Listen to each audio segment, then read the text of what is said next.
নমস্কাৰ। আজি কিছুদিনৰ পৰা মই এই দিহানাম প্ৰতিযোগিতাৰ এটা ধাৰা গতি এটা লক্ষ্য কৰিছোঁ। বহুত বেয়ালৈ গতি কৰি আছে। প্ৰথম কথালৈ এই বেয়া যে কৰিছে আচলতে আমাৰ বিচাৰকসকলে কৰিছে।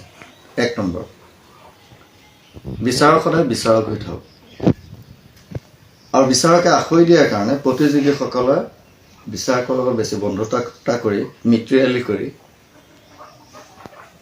প্ৰতিযোগীসকলৰ যিটো দক্ষতা সেই দক্ষতাটো হ্ৰাস পেলাইছে। আজি ৰাতিপুৱা পুৱা ভাগতে মোলৈ, মই নাম নকওঁ বাৰু, মোলৈ এজন বিচাৰকে ফোন কৰিছে, আজি অনুষ্ঠান নাই নেকি। কিছু সময়ৰ পাছৰ পৰা কেইবাটাও দলে ফোন কৰি আছে। অৰ্থাৎ অনুসন্ধান, আজি ক'ৰবাত দিহানাম প্ৰতিযোগিতা আছে। আচলতে এইটোৱে কি সূচাইছে, এই বিষয়বস্তুটোৱে কি সূচাইছে যে কোন বহিব। সমিতিখনক মই বহুত ধন্যবাদ জনাইছোঁ। তেওঁলোকে বহুত গোপনীয়তাভাৱে ৰাখিছে। হয়তো তেওঁলোকে অনুসন্ধান কৰি গম পোৱা নাই যে আজি অনুষ্ঠানটোত কোন বিচাৰক থাকিব, আৰু সেয়েহে প্ৰতিযোগীসকলেই হওক বা বিচাৰকেই হওক অনুসন্ধান কৰি ফুৰিছে। এই অনুসন্ধান কৰাৰ কোনো প্ৰয়োজন নাই। যদি সত্যশুদ্ধ বিচাৰক হয়, বহি থাকক, আপুনি আপোনাৰ সন্মান নিশ্চয় পাব, সমিতি আপোনাক মাতিব।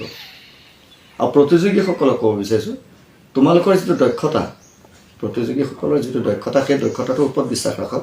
আপোনালোকে সেই অনুপাতে অনুষ্ঠান কৰক, নিশ্চয় আপোনালোকে পুৰস্কাৰ পাব। বৰ বিশেষ একো নকওঁ। আচলতে মই দিহানাম প্ৰতিযোগিতাৰ বিচাৰক কৰিছিলোঁ কিছু, আজিকালি মই কমাই দিম, বহুত কমাম, আৰু চাই চিতিহে যাম মই। আৰু যিসকল সমিতি আছে কম দিহানাম প্ৰতিযোগিতা পাতে, আপোনালোকক আমি অনুৰোধ জনাইছোঁ, বিশেষকৈ মই মোৰ ফালৰ পৰা ব্যক্তিগতভাৱে আপোনালোকে এই বিষয়বস্তুটো খুব গোপনীয়ভাৱে ৰাখিবচোন। নিৰ্দিষ্ট এজন ব্যক্তিয়ে কোনো কাৰণত লিক আউট নকৰিব।